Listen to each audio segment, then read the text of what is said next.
The moments that you don't see. We just assume. It happens in everything that we do. We just think. We think that this happens because of this and this. You don't ever really see me adjust my microphone.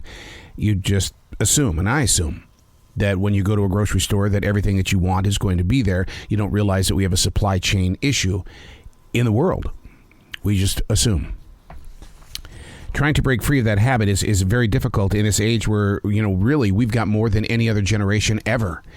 And yet, when things aren't there, we feel like that we're being mistreated or people just don't like us for one reason because, well, I want it. What do you mean? I can't get it.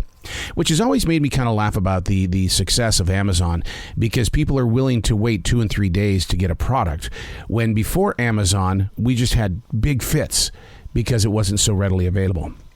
But here we are. It's a new week. It's a new month. The summer has entered its 3rd month already.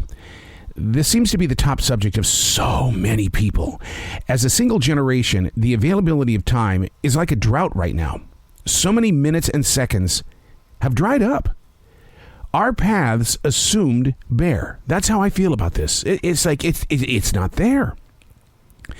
I've read so many stories about the number of college graduates who have stopped chasing their chosen careers to take up better paying jobs in retail. Of all places, retail. The work is pretty hard, but here's the thing. People are willing to do that because other places of business are controlled by overzealous decision makers, wanting miracles during a time when consumers have become amazingly unpredictable and unfaithful to the national brands. It's a new walk. It's a new month.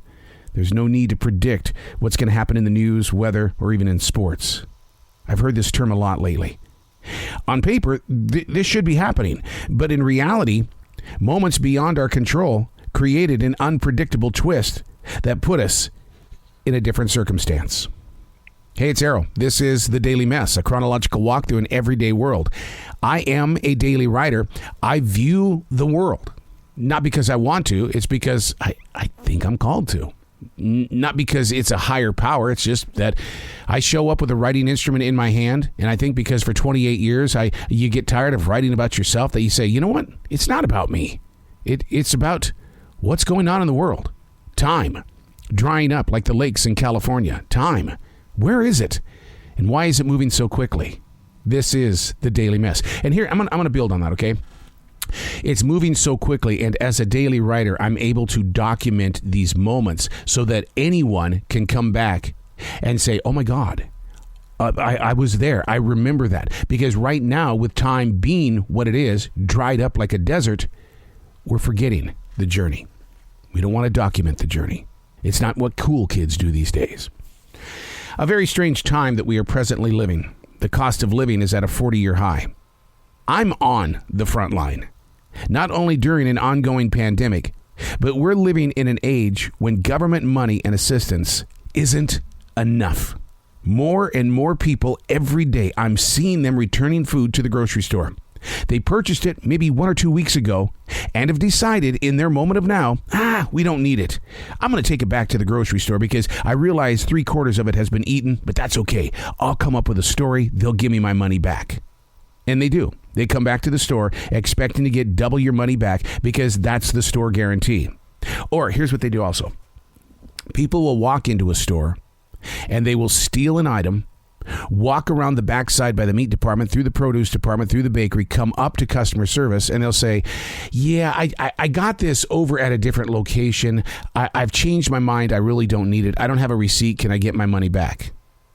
And you know what? Most customer service departments would say, I'll give you store credit or I'm going to give you your money back, when in fact they stole it. Or they will purchase it and then they'll keep the receipt, go into the store, steal another one, come up to customer service, and what they'll do is they'll show us the receipt. But what I've started to do is I keep the receipt, or I mark on the receipt that this has been exchanged, because that's the way of life. We are not used to that kind of living in this country, but it's happening. I'm on the front line. I see what's going on. And like it says in the very beginning, a very strange time we are presently living. The cost of living is at a 40-year high. And you've got to have compassion for the people that are doing this, because they've got the courage and the confidence to bust down every rule that has been put into play and do something to put some cha-ching into their pocket. The retail business is under attack. And what's happening is that people would rather put customer service ahead of discipline or accountability. A very strange time we are presently living in. But when the retail businesses finally understand how much money they are losing and it's not about customer service, then maybe there will be change. But do you really see that in the near future? Because having people come into the store is more important than what they take out of the store. I'm Errol, and that's the Daily Mess.